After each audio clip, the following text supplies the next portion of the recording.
Nandito ako, umiibig sa'yo. Hey mga lods, magandang araw sa inyo. So itong kanta pala na to, medyo sumisikat ulit ngayon, di ba? Kasi nga naman, sobrang ganda talaga ng pagkakakanta ng bagong version, di ba? So kinukumpara natin to sa version na kung paano kinanta ni Sir Ogie Alcacid na parang nagsasabing, uy, nandito lang ako ah. Pero ngayon kasi, iba eh. Parang alam mo yung nagmamakaawa na, uy, nandito ako, please, parang pansinin mo ako, di ba? Parang ganun ang dati nga. Pero mga lods, the reason why sinasabi ko sa inyo to, kasi meron akong naalalang isang birthday party. Yung nanay is kinanta to, papunta sa anak niya. Apparently, during that time, medyo may konting tampuan sila. Pero grabe yung lyrics, pasok na pasok talaga. Magmula sa nanay, papunta sa anak. Or magmula sa magulang, papunta sa anak. And hayaan nyo akong himayin yung bawat lyrics na babanggitin ko sa inyo. Mayroon akong nais malaman, maaari bang magtanong? So ayan mga lods, diba? May mga sitwasyon talaga sa buhay natin na kung saan yung mga mismong magulang natin is nag-aalangan na magtanong sa atin, nag-aalangan na silang kausapin tayo, pero gusto nilang malaman kung ano ba yung mga nangyayari sa buhay-buhay natin, di ba? Alam mo bang matagal na kitang iniibig, matagal na akong naghihintay.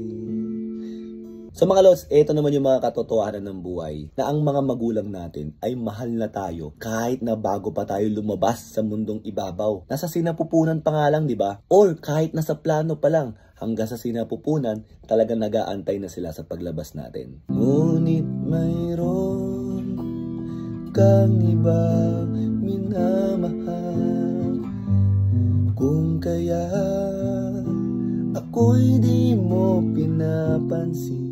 Ayan na, ang mga anak ay dumarating na sa pagkakataon na kung saan meron na silang ibang pinagkakaabalahan. Maaring hobbies, maaring mga gamit, or minsan mga kasintahan. And that's the reason why minsan hindi na rin natin napapansin yung mga magulang natin. Ngunit ganon pa man, nais kong malaman mo, ang puso kong ito'y para lang sa'yo.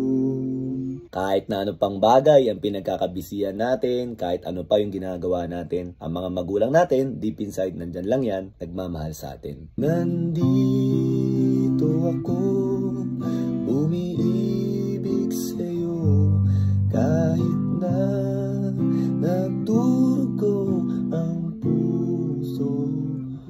Minsan may mga tampuan tayo sa mga magulang natin, hindi sila tumitigil ng pagmamahal sa atin, pero sigurado tayo, talaga naman napakasakit sa mga puso nila niyan. Kung sakaling iwanan ka niya, huwag kang mag-alala, may nagmamahal sa'yo, nandito ako.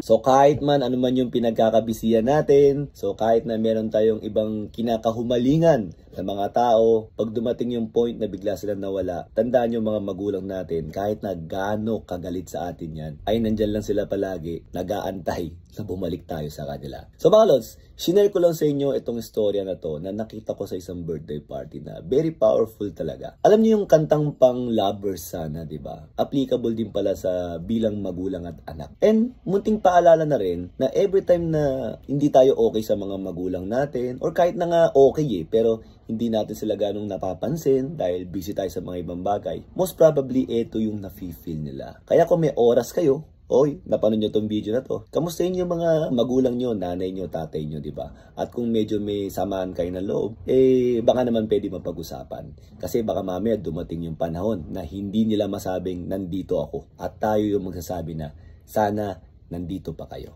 O yun lang mga lods, magandang araw sa inyo lahat. Thank you!